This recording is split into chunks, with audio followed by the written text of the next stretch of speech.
ఒక మాట అన్నారు, India lives in it's villages అన్నారు. ఆయన ఉద్దేశం ఏమిటంటే ఎప్పుడైతే మన గ్రామాలు బాగుంటాయో సమాజం బాగుంటుంది, పరిస్థితులు బాగుంటాయి, ప్రజలు బాగుంటారనే ఉద్దేశంతోనే ఆ వాస్తవాన్ని India lives in it's villages అన్నారు. ఇది గ్రహించిన బాధ్యతైన పార్టీలన్నీ కూడా మనం ఒక ఎకానమీగా పెరుగుతున్నా కూడా సమాజంలో ఒక సమానత్వం రావట్లేదు, దారిద్ర్య రేఖకు దిగువన చాలా మంది ఉన్నారని గ్రహించి ఆనాడు కామన్ మినిమం ప్రోగ్రామ్ కి అనుసంధానంగా సోనియా గాంధీ గారు నేషనల్ అడ్వైజరీ కౌన్సిల్ లో బ్రెయిన్ స్టార్మింగ్ చేసి ఆనాడు నేషనల్ అడ్వైజరీ కమిటీలో కే రాజు గారు లాంటి వాళ్ళు ఉన్నారు, జోన్ రాజు లాంటి వాళ్ళు సజెషన్స్ ఇచ్చారు.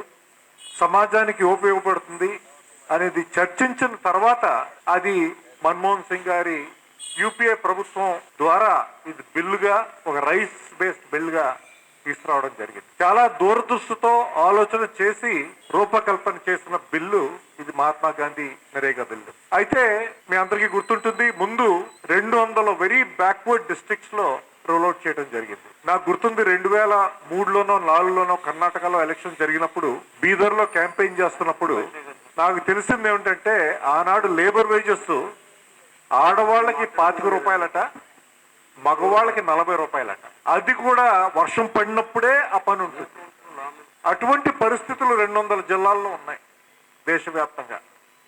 అందువల్లే అలాగ బాగా బ్యాక్వర్డ్ జిల్లాల్లో ఈ ఉపాధి హామీ పథకాన్ని రోల్అవుట్ చేసిన తర్వాత దేశవ్యాప్తంగా రైట్స్ బేస్డ్ బిల్ కనుక దేశవ్యాప్తంగా కూడా రోల్అవుట్ చేయడం జరిగింది. అయితే మనందరికీ తెలుసు, దానికి ముందు సక్రమంగా ఏ ఉద్దేశంతో అయితే ఈ బిల్ని రూపకల్పన చేశారో, ఏ విధంగా గ్రామాలకు ఉపయోగపడాలో ఆ విధంగా గ్రామాలు చర్చించి వాళ్ళకి అవసరమైన చెరువులు లోతు చేయటమో, లేకపోతే గ్రామానికి మధ్య రోడ్డు వేయటమో, ఇలాంటి నిజంగా ఉపయోగపడేవి చేయటం జరిగింది.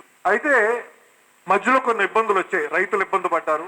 వాస్తవాలు మాట్లాడుకుంటే కొన్ని చోట్ల దీన్ని దుర్వినియోగం చేశారు. ఇవన్నీ కూడా జరిగాయి. మనందరికీ తెలుసు, మన సమాజంలో every bill is brought with a good intention, కానీ గెట్స్ డైల్యూటెడ్ సమ్వేర్. కానీ ఓవరాల్ గా మాత్రం చాలా బెనిఫిట్ జరిగింది.